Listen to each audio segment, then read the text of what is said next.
তোমাদের সকলের একটাই কোয়েশ্চেন, আমার মেয়ে মানে পালকের তো 6 মান্থ প্লাস হয়ে গেছে, আমি কি ওকে সলিড দেওয়া শুরু করেছি? সবটাই তোমাদের সাথে এই ভিডিওতে শেয়ার করব। So hello everyone, good morning. আমি অঙ্কিতা চলে এসেছি নতুন একটি ভিডিও নিয়ে। আমি যেহেতু একজন হাউস ওয়াইফ, সাথে একজন মা, তাই আমি সারাদিন কি করি না করি সেগুলোই তোমাদের সাথে শেয়ার করি। সকালে উঠে আমার প্রথম কাজ নিজে স্নান করে জামা কাপড় ধুয়ে সেগুলো এসে ছাদে মেলে দেওয়া। প্রচন্ড গরম দিয়েছে উত্তরবঙ্গে। ছাদ থেকে সোজা চলে আসলাম রান্নাঘরে। রান্নাঘরটা এখন ঝাড়ু দিয়ে নেব। আমার ঘরটা রান্নাঘরের একদম পাশাপাশি, যদিও একই সাথে পরিষ্কার করলে খুব ভালো হয়, কিন্তু মেয়ে আর মেয়ের বাবা এখনো ঘুমিয়ে আছে। এখন মেয়ে আর মেয়ের বাবা দুজনে উঠে গেছে, আর আমার খুব গরম লেগেছে। আমি একটু আইস রোলিং করছিলাম ফেসে। দেখো বাইরে কতটা রোদ উঠছে, জানি না ক্যামেরায় কতটা বোঝা যাচ্ছে। আর দেখো আমার পার্সেল চলে এসেছে।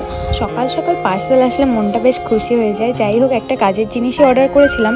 অনেক দিন থেকেই ভাবছিলাম এই জিনিসটা নেব, কিন্তু নেওয়াই হচ্ছিল না। আর আজকে আমাদের একটা জায়গায় যাওয়ার কথা ছিল, কিন্তু গরমের জন্য সেটাও ক্যান্সেল হলো। মেয়েকে এত গরমে নিয়ে যাওয়ার সাহসই পেলাম না। অর্ডার করেছিলাম একটা সেলফি স্টিক কাম ট্রাইপডেরও কাজ করবে। সত্যি বলতে এতই রিজনেবল প্রাইসে পেয়ে গেছি, মনেই হচ্ছিল না এত প্রিমিয়াম কোয়ালিটির একটা জিনিস পাবো হাতে। জিনিসটা পেয়ে তো আমার ভীষণই ভালো লাগছে। ঘুরতে গেলে আমার খুব কাজে লাগবে। কতটা লম্বা দেখতেই পাচ্ছি। লিঙ্কের জন্য অবশ্যই কমেন্টে লিঙ্ক লিখে দিও। সকাল সকাল একটা ব্যানানা খেয়ে নিলাম, বরের অর্ডার বলতে পারো। আর আজকে এতটাই গরম পড়েছে যে মেয়েকে নিয়ে মন্দিরে যেতে দিলাম না। এই গরমে ফ্যানের নিচে থাকলেই অনেকটা কষ্ট হয়, আরো বাইরে গেলে তো মেয়েটার খুব কষ্ট হবে। প্রতি মঙ্গলবারই তো আমার বর হনুমান মন্দিরে পুজো দিয়ে আসে, আর প্রায় মঙ্গলবারই আমার জন্য পুরি নিয়ে আসে। আজকে 3টে পুরি এনেছে। 3টে পুরি তো আমি খেতে পারবো না, এর জন্য শাশুড়ি মাকে একটা দিলাম আর আমি 2টো নিলাম।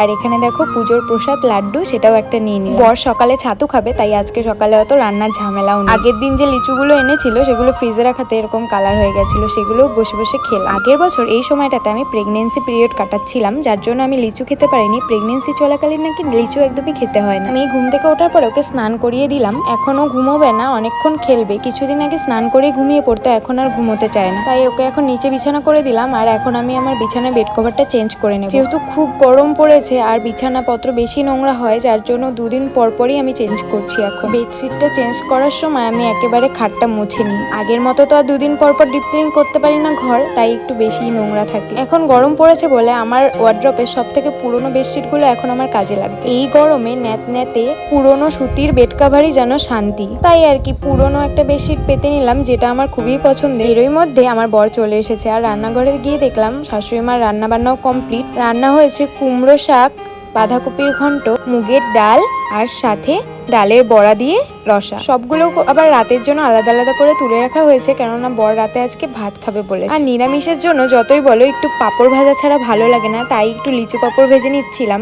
আমার এই পাঁপড়টা এত ভালো লাগে খেতে, কি বলবো। আমি তো ভাত ছাড়াও এমনিতেই অনেকগুলো খেয়ে নিই, তাই একটু বেশি করেই ভেজেছিলাম। এবার আসি আমার মেয়েকে আমি সলিড খাওয়ানো শুরু করেছি কিনা। হ্যাঁ, আমি ওকে সলিড খাওয়ানো শুরু করে দিয়েছি। প্রথম 2 দিন ওকে ম্যাঙ্গো পিউরি দিয়েছিলাম, আজ দেবো মিষ্টি কুমড়োর পিউরি। সাথে কিন্তু স্যারালেকটাও দিই আর ফর্মুলা মিল্ক একবার করে দিই। ওকে খাইয়ে আমি আবার স্নান করে চলে গেছিলাম ছাদে জামা কাপড় মেলতে। যা গরম পড়েছে, আমার 2-3 বার তো স্নান হয়ই, সাথে 2-3 বার আমার জামা কাপড় ধোয়াও হয়ে যায়। তোমাদের কাছে একটা সাজেশন চেয়েছিলাম যে আমার মেয়ে যে লোশনটা ইউজ করে সেটা গরমের জন্য একদমই ঠিক মনে হচ্ছে না আমার, তাই একটা হালকা লোশনের আমি খোঁজ করছিলাম, কিন্তু সেটাও তোমরা দিয়ে দিয়েছিলে।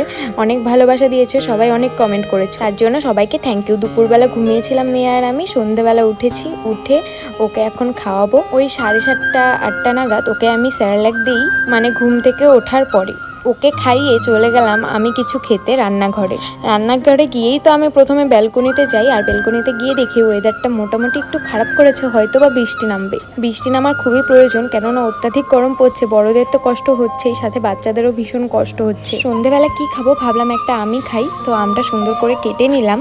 আর গিয়ে দেখি মেয়ে একটু কান্নাকান্টি করছিল, তাই ওকে এই ড্রামটা দিলাম। এখন কিছুক্ষণ এটা যতক্ষণ ওর ভালো লাগবে ততক্ষণ এটা নিয়ে খেলবে, তারপরে ও কান্নাকাটি শুরু করে দেবে আবার। মানে ওর সাথে একজনকে থাকতে হবে, তাই তাড়াতাড়ি করে আমি ওকে খেলনাটা দিয়ে বসিয়ে রেখে রান্নাঘরে এসে এই কটা থালা বাসন ছিল সেগুলো মেজে রাখলাম। আবার রাতে রান্না করতেও হবে। রাতে 10টা বেজে গেছে, আর আমার বড় চলে এসেছে দোকান থেকে, আর কত কিছু নিয়েও এসেছে সাথে। দেখো আমার বড় এই বিস্কিটটা খায়, তাই 2 প্যাকেট এই বিস্কিটটা নিয়ে এসেছে। সাথে বড় সাবু আনতে বলেছিলাম, সেটাও এনেছে, আর ওটস এনেছে। এখন থেকে রাতে ওকে ওটস দেবো, মানে আমার বরকে, কারণ ও রাত্রেবেলা শুধু চা খেয়ে ঘুমায়, আমার সেটা একদমই ভালো লাগে না। আর আমাদের গ্রিন টিটাও শেষ হয়ে গেছিল, সেটাও এনেছে। আর একটা দুধের প্যাকেট আনতে বলেছিলাম, সেটাও এনেছে। আমাদের বাড়িতে মাসের বাজার একবারে করা হয়, কিন্তু এই যেগুলো দেখছো এগুলো একান্তই আমাদের পার্সোনাল বাজার, এরকম আরো অনেক বাজার হয়। রাতে ভাতের সাথে আলু সিদ্ধ আর বেগুন ভাজা করেছিলাম, দুপুরে সবকিছুই ছিল। এরপরে রান্নাঘর পরিষ্কার করে নিজে ফ্রেশ হয়ে মেয়েকে ফ্রেশ করে ছানা খেয়ে ঘুমিয়ে পড়েছিলাম।